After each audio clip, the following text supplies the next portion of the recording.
denbayatigi minnu bɛ Somali marabolo kɔnɔ n'u kɛlen ka gɛlɛyaba sɔrɔ caman de bɛ ka dɛmɛ sɔrɔ nin waati na walasa ka se k'u dɛmɛ ja kɔngɔ min bɛ u ka jamana kɔnɔ ka fara dɔ farali la da dumuni fɛnw sɔngɔ kan ka se ka nɔgɔya u ma nin dɛmɛ in bɛna kɛ dɛmɛ fɔlɔ de ye min bɛ sara nin denbayatigi ninnu ye kalo kalo sanko minnu y'u sigiyɔrɔw bila ka sabu kɛ klimatara kɔlɔlɔw ye n'an k'a ma ko sécheresse a ka ca ni denbayatigi 150 ɲɔgɔn ye minnu bɛɛ lajɛlen bɛna nin dɛmɛ in sɔrɔ n'a bɛna kɛ ni nafolojɛ dili ye u ma k'a latɛmɛ u ka nɛgɛjuru siraw fɛ n'o ye téléphone portable ye ko denbayatigi kelen o denbayatigi kelen bɛna dollar wari 90 ɲɔgɔn sɔrɔ walasa ka se k'u dɛmɛ da dumuni ko ani fɛnmisɛnnin wɛrɛw sanni o ka se ka nɔgɔya min bɛ ka kɛ nin baara in hukumu kɔnɔ dunuya baɲumankɛ tɔnba n'a bɛ wele ko courant rouge olu fɛ tuma min na Dadir Ahmad Adan ye nin dɛmɛ in sɔrɔ a ko k'a ye dollar wari 50 ɲɔgɔn de ta ka se ka nin butiginin fitinin in dayɛlɛ a tɔ a y'o kɛ ka da dumuni fɛnw san a ka denbaya ye ni ma kofɛlen in bɛ kɛlɛ ɲɛbolaw ka kan kɔnɔ kabiri juin kalo waati Dadir Ahmad Adan ye Somali jamanaden cɛman dɔ ye min bɛ butigi feere kɛ an ka lamɛn.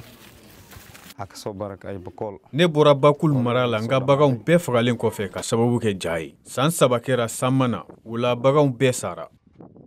waati yɛlɛma kɔlɔlɔ bina u ka jamana kan nin y'a san 4 ye a kɛra sababu ye ka sɔrɔ yiriwali baaraw dansira la sanji ka cayali warala u ka sigidaw la gɛlɛya bɛ sigida minnu kan ka kɔrɔ k'o fara kɛlɛ ani da dumuni fɛnw sɔngɔ yɛlɛnin kan fo ka taa se taji ma nin dɛmɛ min bɛ ka kɛ ni nafolojɛ ye ka maaw dɛmɛ minnu kɛlen don ka kɔlɔlɔ ni degun sɔrɔ bɛna kɛ sababu ye k'u dɛmɛ u ka se ka balo ani ka dɔ bɔ u ka juruw la i n'a fɔ Dadir Ahmad Adan b'a ɲɛfɔ an ye cogo min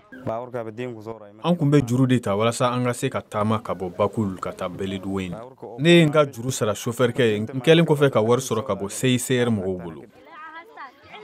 sanji minnu kan ka na octobre kalo in kɔnɔ denbayatigi minnu bɛ togodaw la ni gɛlɛyaba binnen don u caman kan nin waati in na ka sabu kɛ u ka dayirimɛ ko a caman de bɛ k'u sigiyɔrɔw bila ka na dugubaw kɔnɔ walasa u ka se ka dɛmɛ sɔrɔ n'u ka denbaya ye min bɛ ka bɔ baɲumankɛ tɔnw yɔrɔ a ka ca ni mɔgɔ 30 ɲɔgɔn ye minnu bɛɛ lajɛlen y'u sigiyɔrɔ bila mai kalo waati mɔgɔ 100 olu y'u sigiyɔrɔ bila juin kalo waati mɔgɔ 83 y'u sigiyɔrɔ bila juillet kalo waati dunuya keleya tɔnba Nations Unies ka fɔ la kabiri janvier kalo san 2021 a ka ca ni mɔgɔ 1,000,000 minnu bɛɛ lajɛlen y'u sigiyɔrɔ bila ka sabu kɛ waati yɛlɛma kɔlɔlɔ ye a kun de ye ka se k'o mɔgɔw bɛɛ lajɛlen dɛmɛ k'u bɔ degun kɔnɔ min binnen don u kan ka sabu kɛ waati yɛlɛma kɔlɔlɔ ye fara ɲɔgɔn ka jɛkulu minnu sigilen don sɛnɛ kama n'a bɛ wele ko coopérative agricole olu fɛnɛ caman de bɛ ka suman si sɔrɔ walasa ka se ka waati yɛlɛma in kɛlɛ ka fara sɛnɛkɛminɛnw kalan jolenw nafolo mugu ani taji kan walasa u ka se ka bɔ nin degun kɔnɔ Hassan Nour ale ye courant rouge CICR ka sɛnɛkɛla dɔ ye min bɛ fara ɲɔgɔn ka jɛkulu dɔ ɲɛmɔgɔya la Somali Hassan Nour ni CICR ka sɛnɛkɛla do ko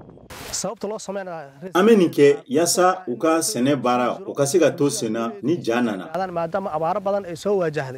fɛn min ye bagan maralaw ye tiɲɛni barika bonyana olu kunna kosɛbɛ ka sabu kɛ u ka baganw caman tanyali ye min bɛ senna waati bɛɛ kabiri sɛnɛfɛnw ani binw n'o bɛ kɛ ka biganw labalo sɔrɔli gɛlɛyara ka fara ni nafolo dɛmɛ ninnu kan ka taa mɔgɔw ma minnu bɛɛ lajɛlen bɛ gɛlɛya kɔnɔ nin waati in na Somali CICR ko k'a ka wulikajɔ dɔ fɛnɛ bɛ tali kɛ forajiw ani kɔlɔnw senni ma walasa ka se ka dɛmɛ don maaw ma minnu bɛ degun kɔnɔ ani ka fara kɛnɛya ko kan